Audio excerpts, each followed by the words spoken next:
Olá pessoal, nesta aula trataremos do tema escalonamento relacionado ao assunto de sistemas operacionais. Vamos lá. Bom, para nós vermos o que é escalonamento, é importante realizar recapitulação de alguns temas, de alguns assuntos importantes. É importante lembrarmos que o sistema operacional tem como objetivo realizar abstração e gerência de recursos limitados. Com relação também ao tipo de tarefas, um sistema operacional pode ser monotarefa ou multitarefa. Nós temos aqui uma estrutura, um esquemático que mostra a estrutura do sistema operacional, onde ele se localiza, realizando o controle de diversos processos com relação a segurança, manutenção de serviços e proteção do hardware e do próprio sistema com relação ao usuário e a processos diversos. Nós precisamos recapitular também que cada processo ele possui uma região de memória específica definida para ele, possui também um bloco de controle de processos, onde as informações desse processo são armazenadas e podem ser controladas. E nós temos alguns tipos de processos, alguns que são orientados à utilização de CPU e outros que são orientados à utilização dos periféricos, a ações, operações de entrada e saída. Temos ainda a questão da retirada dos processos da CPU, que é chamado de preempção. Nós podemos ter essa retirada, como eu disse, a preempção, através de uma finalização do tempo concedido ao processo. O processo também pode se retirar de maneira voluntária. Então nós temos aqui na imagem, a fila de processos prontos para entrada na CPU. Se o processo tiver suas ações finalizadas, ele é dado como terminado. Se ele fizer uma requisição de entrada e saída, ele então é retirado da CPU, vai para uma fila de entrada e saída, aguardando sua resposta.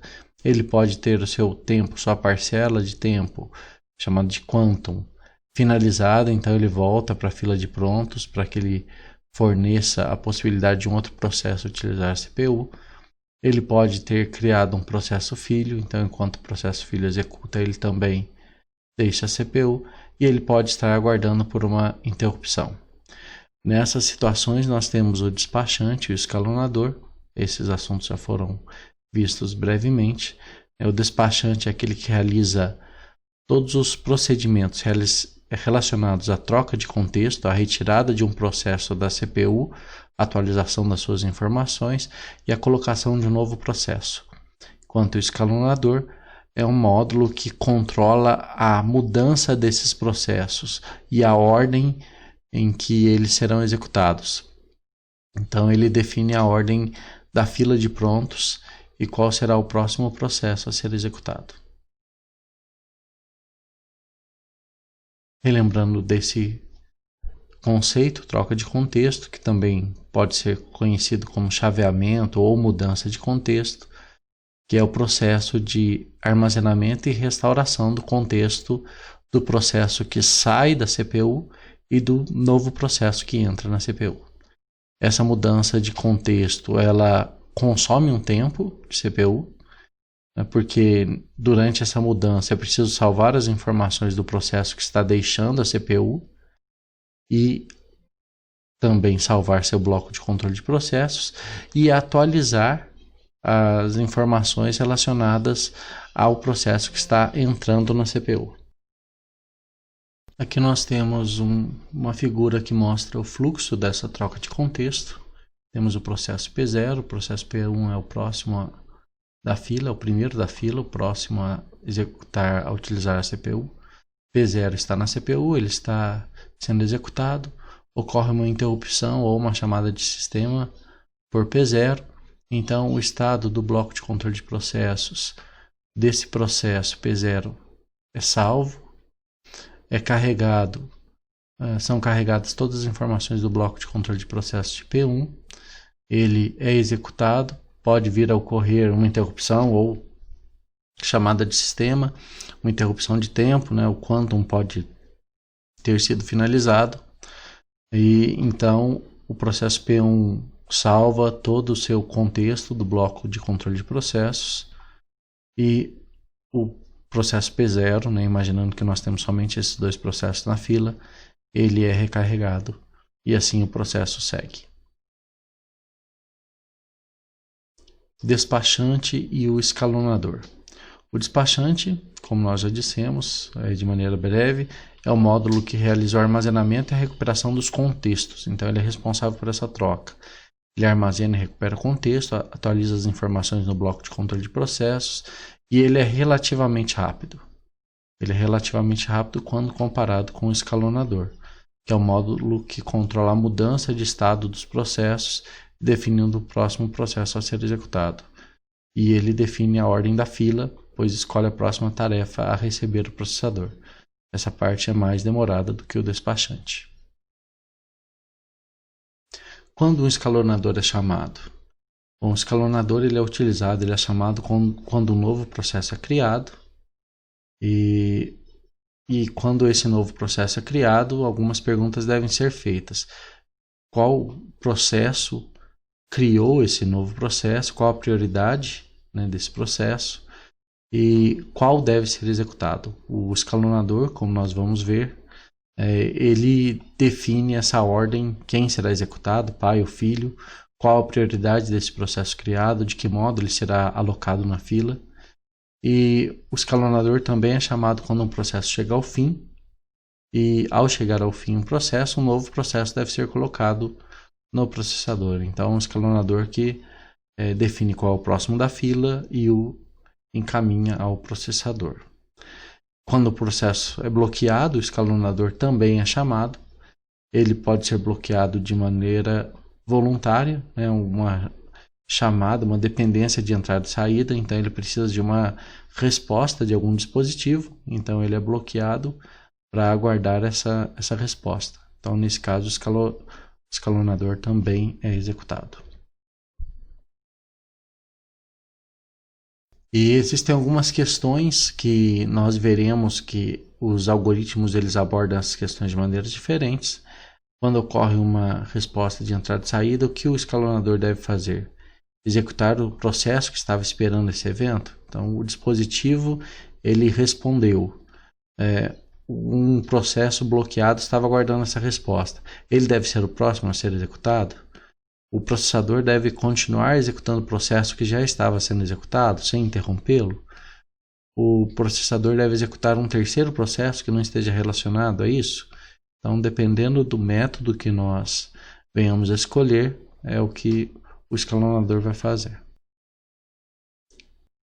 Com relação ao escalonamento, também devemos lembrar que existem 5 regras que um bom algoritmo de escalonamento deve cumprir, né? Essas regras ele deve possuir na sua implementação, que nós já falamos a respeito delas: justiça, eficiência, tempo de resposta, turnaround e throughput. E a partir da análise dessas regras, do cumprimento dessas regras, nós podemos realizar a escolha do escalonador que mais se adequa à nossa necessidade. Com relação ao escalonamento, nós podemos classificar esse escalonamento como não preemptivo ou como preemptivo. O escalonamento não preemptivo é a implementação mais simples, pois o processo utiliza o processador o tempo que ele quiser. Ele pode sair voluntariamente ou quando realizar o término da sua execução. Uma saída voluntária é a solicitação de uma operação de entrada e saída, e o término da execução é quando todas as ações definidas para aquele processo forem realizadas. Como eu disse, nós temos também como classificação preemptivo. O escalonador ele é mais complexo nesse caso, pois existe um controle do tempo definido para o processo e existe uma ordem a ser definida na fila pelo escalonador. O processo utiliza o processador durante uma parcela de tempo, é chamado de time sharing. Essa parcela é chamada de quantum, e o compartilhamento da CPU é garantido para todos os processos que estão na fila. Então, periodicamente, o escalonador interrompe o processo em execução, muda-o para o estado de pronto, porque acabou seu tempo, e ele volta para o final da fila. E o processo deixa e libera a CPU em algumas condições. Quando a sua execução é terminada, quando existe uma solicitação de operação de entrada e saída, nesses dois casos ele é similar ao não preemptivo, e o que o diferencia é o término do quantum, que é a parcela de tempo que ele recebe para a utilização da CPU. Os sistemas operacionais eles vão possuir implementações de metodologias diferentes, sendo sempre buscando a melhor execução, a otimização do funcionamento do sistema. Nós temos aqui a tela de 3 gerenciadores de tarefas do macOS no canto esquerdo inferior, no topo do Linux e no canto direito inferior do Windows. Como nós já dissemos também, os processos podem ser tipo IO-bound ou CPU-bound, que são orientados a operações de entrada e saída ou orientados a mais tempo de computação. E nós podemos classificar também esses processos com relação ao uso de recursos. Eles podem ser processos convencionais ou processos de tempo real. No Linux, os processos de tempo real recebem uma prioridade entre 1 e 99 e os processos convencionais entre 100 e 139, recebendo o padrão de 120. Então, quanto menor for esse valor, maior é a prioridade do processo. Geralmente, os processos recebem uma prioridade de 120. Com relação a uma outra classificação, além do uso de recursos, nós temos o tipo de execução. Eles podem ser interativos, em série ou tempo real. Aqui nós vemos um exemplo no Linux. Nós temos aqui o tipo e aqui a prioridade. Então aqui o tipo pode ser R para real, S para em série, I para interativo. Nós temos aqui a prioridade, levando-se em consideração o início 100, o valor 100 como valor inicial. Então quando eu tenho 20 aqui significa que a prioridade é 120. Quando eu tenho menos 51 significa que a prioridade desse processo é 49.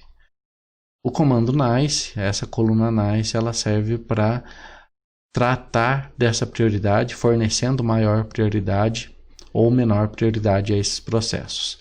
Aqui nós temos RT também de real time, é uma outra designação para como esse processo está sendo executado. Agora nós veremos esses algoritmos especificamente, algoritmos de escalonamento para os 3 tipos de sistemas, para sistemas do tipo batch, para sistemas interativos e para sistemas de tempo real. Iniciaremos nossa análise com os algoritmos disponíveis de escalonamento para sistemas do tipo batch. Relembrando o que é um sistema batch, ele refere-se a um processamento de dados que ocorre através de um lote de tarefas enfileiradas, de modo que o sistema operacional só processa a próxima tarefa após o término completo da tarefa anterior, ou, complementando, só realiza a próxima tarefa se a tarefa que está no processador realizar uma solicitação voluntária de saída, que seria uma operação de entrada e saída.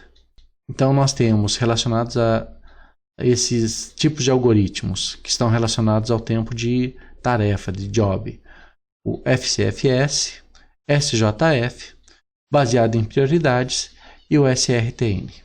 Veremos cada um deles como eles funcionam. Primeiro algoritmo de escalonamento para sistemas batch, First Come, First Served, FCFS. Ele é não preemptivo. Os processos são executados na CPU seguindo a ordem da requisição. Como o nome diz, o primeiro que chega, o primeiro que é executado. Ele é fácil de entender e de programar, né? First in, first out, é o FIFO. Os processos só são interrompidos voluntariamente, significa por uma solicitação de entrada e saída.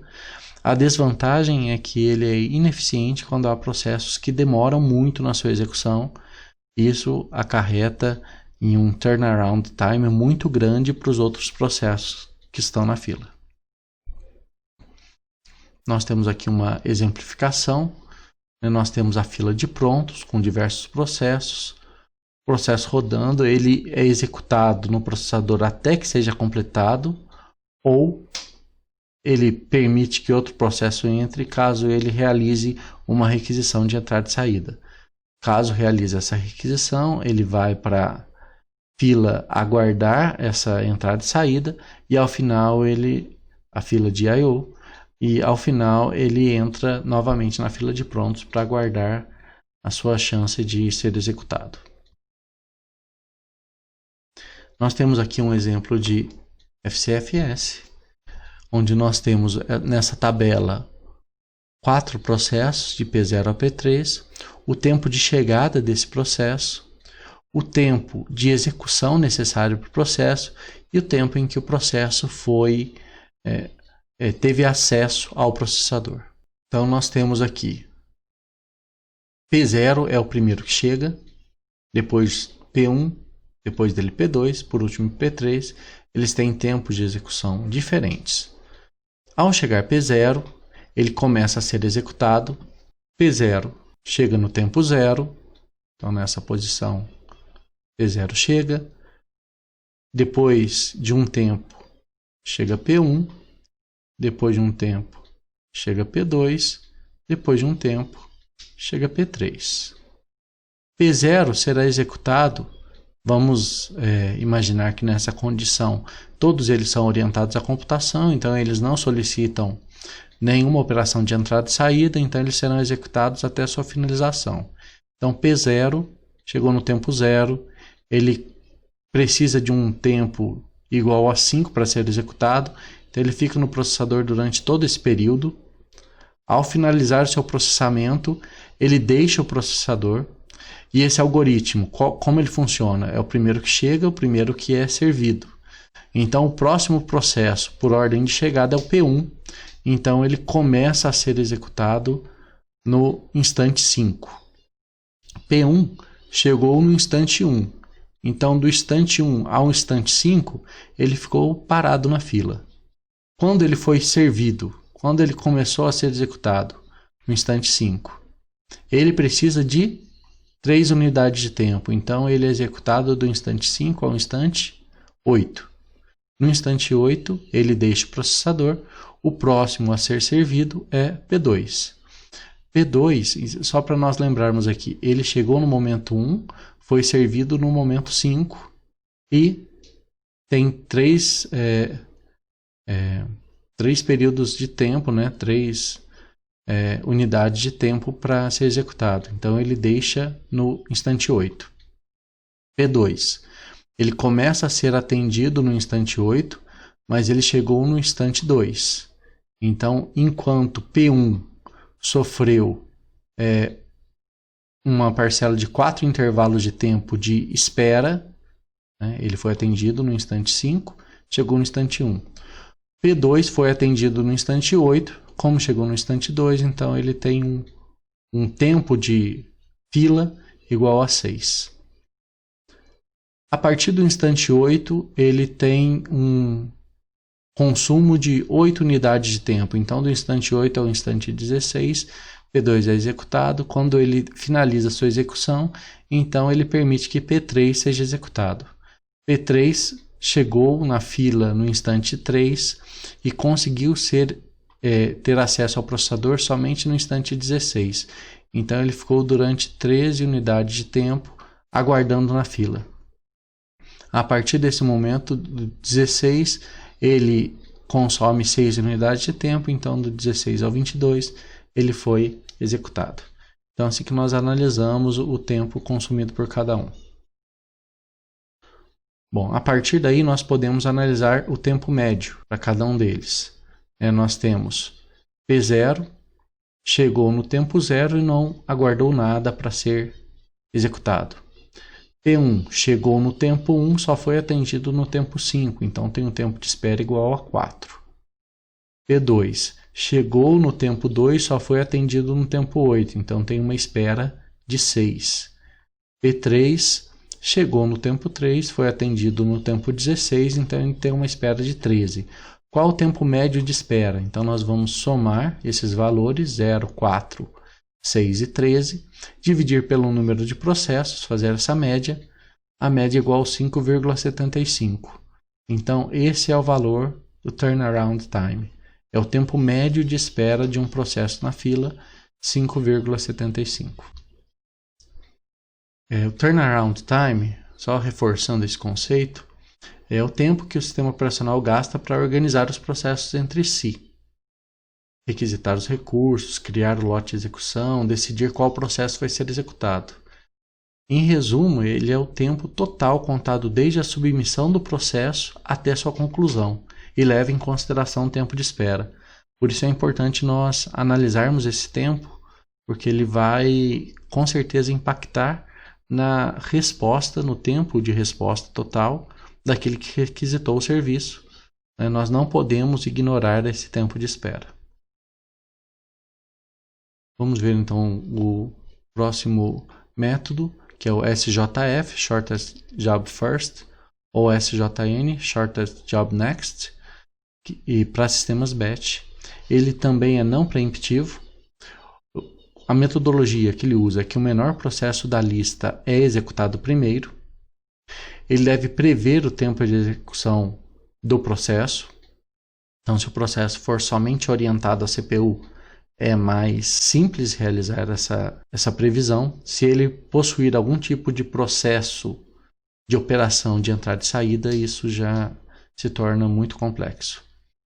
E entre os algoritmos de escalonamento para sistema batch, ele é o que tem o menor turnaround médio e possui algumas desvantagens.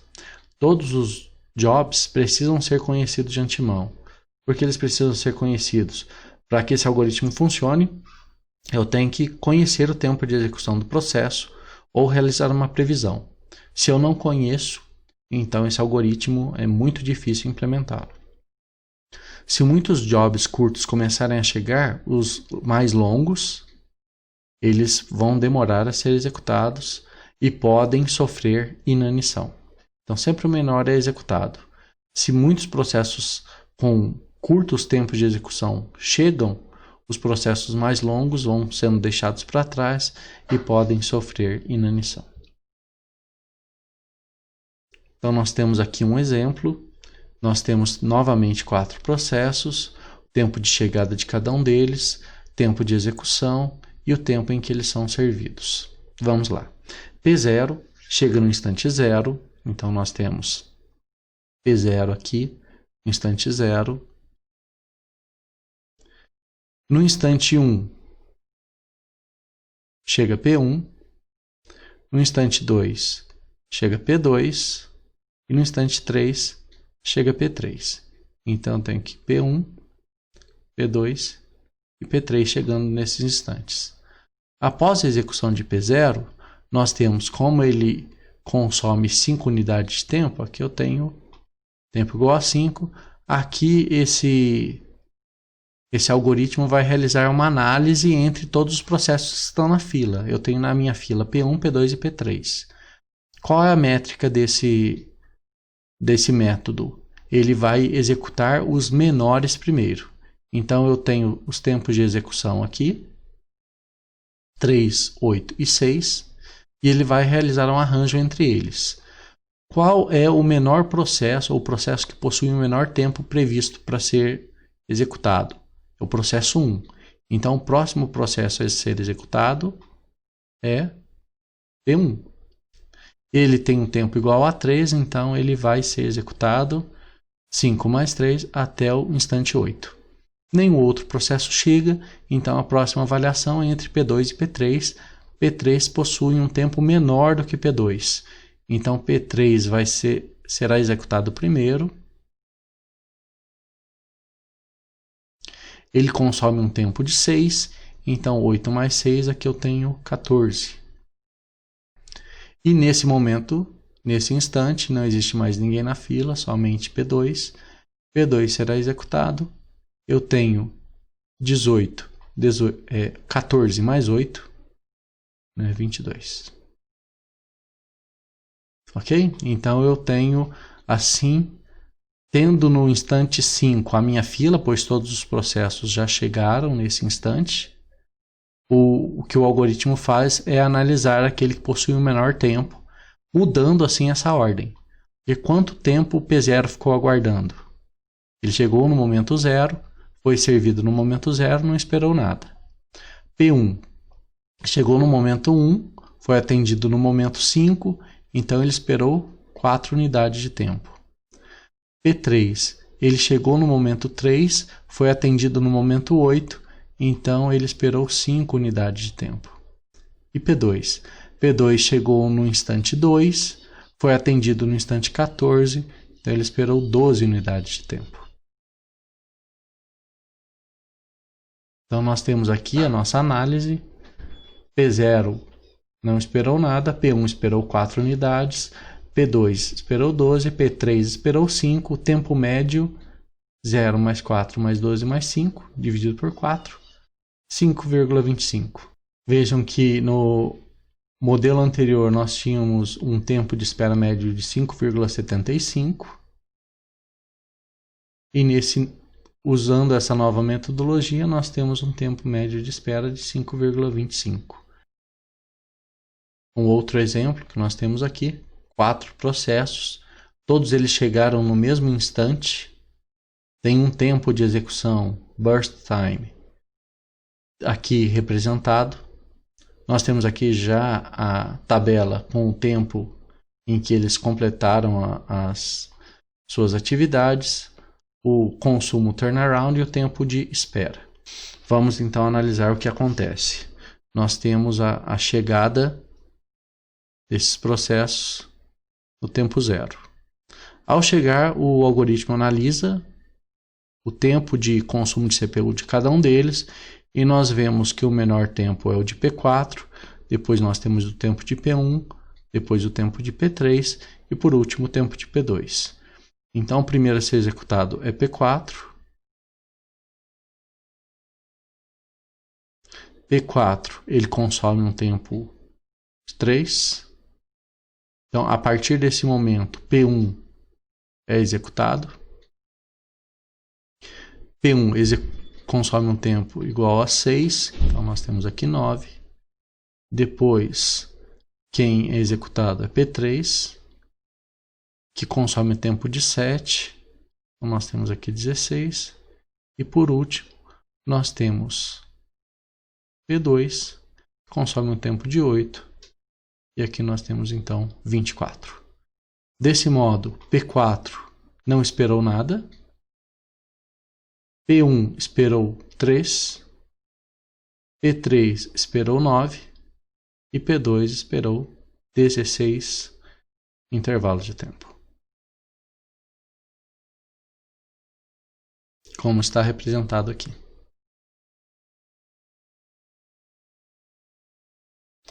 Um terceiro algoritmo de escalonamento para sistemas batch é o Priority Based Scheduling. É um escalonamento baseado em prioridades.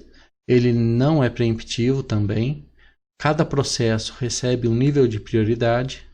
Os processos com a mesma prioridade eles são executados de acordo com a ordem de chegada na fila. Então, se os processos têm a mesma prioridade, eles funcionam como o algoritmo que nós acabamos de mostrar, FCFS ou FIFO. E a prioridade pode ser definida de acordo com os requisitos de memória, de tempo, necessidade de recursos ou outras questões. Bom, nós temos então aqui a nossa tabela com os processos, tempo de chegada, tempo de execução, quando eles foram servidos e a prioridade. Lembrando-se que nesse caso, quanto maior o valor, maior a prioridade. Então, o processo 3 é aquele que tem maior prioridade. No instante 0, o único que havia chegado era P0. Então, esse é o processo executado. Ele é executado até que seja completado. Então, P0 é executado de 0 a 5, que é o tempo necessário para a sua execução. Nesse momento, quando ele sai, nós temos que lembrar que P1, P2 e P3 chegaram na fila em momentos distintos. Momento 1, 2 e 3. Nesse momento, o tempo que eles chegaram não importa, porque esse algoritmo ele é baseado na prioridade. Então, o próximo dessa fila, que será levado ao processador é P3, porque ele tem o maior valor de prioridade. Então nós temos aqui P3 sendo executado. P3 consome 6 parcelas de tempo para sua execução. Então ele entra no processador no tempo 5 e sai no tempo 11. No tempo 11, P3 já foi executado. Nós temos P1 e P2. P1 tem uma prioridade maior do que P2. Então P1 será executado.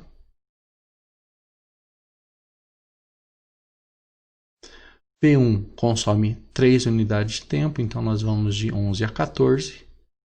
E por último, nós temos P2. P2 que consome 8 unidades de tempo. Então nós temos aqui, de 14 a 22. Ok? Então nós temos P0, P3, P1 e P2 como a nossa ordem. P0 ele já é atendido sem ter que aguardar. P3 ele aguarda o tempo de execução de P0.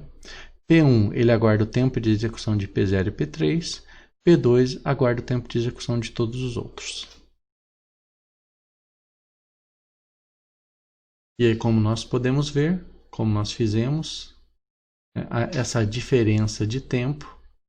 Então, o tempo que ele é servido e o tempo que ele espera. Então, nós temos o tempo de espera 0, 10, 12 e 2. Nos fornece um turnaround de 6.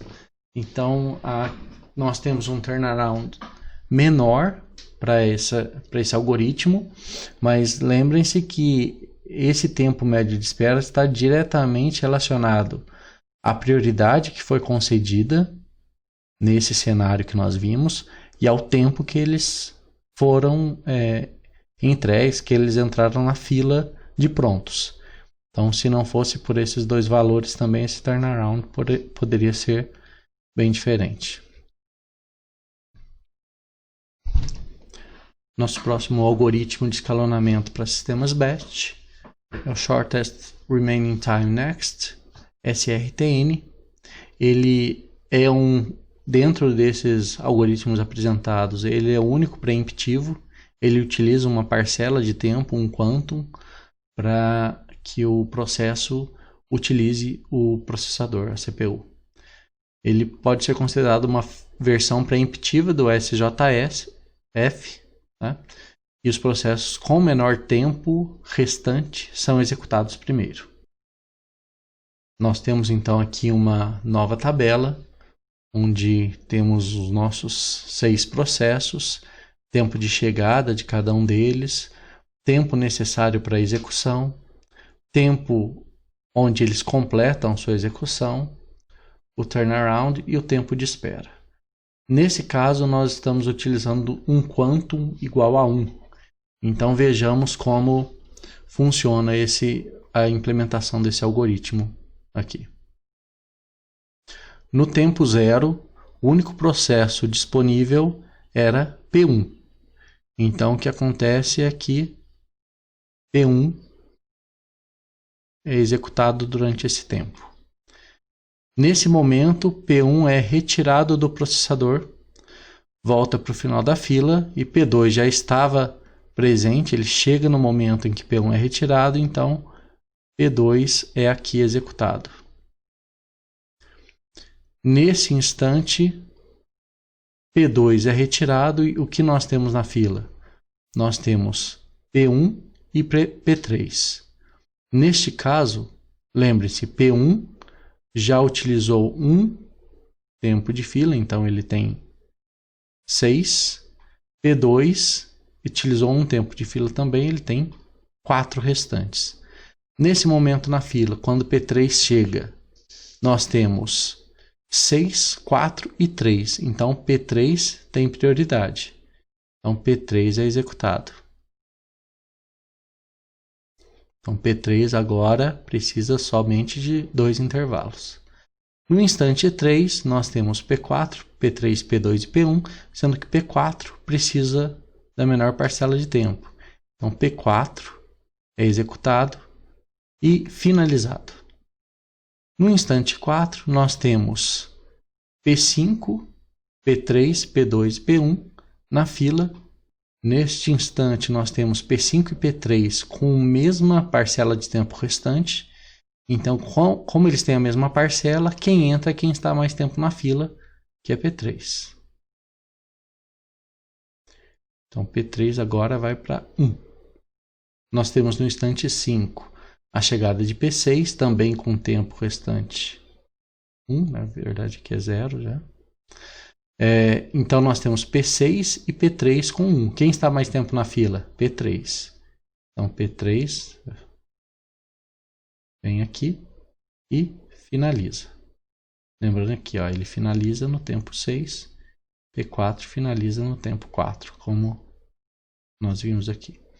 No instante 6, quais são os tempos restantes que nós temos? 1, 2, 4 e 6. Então, P6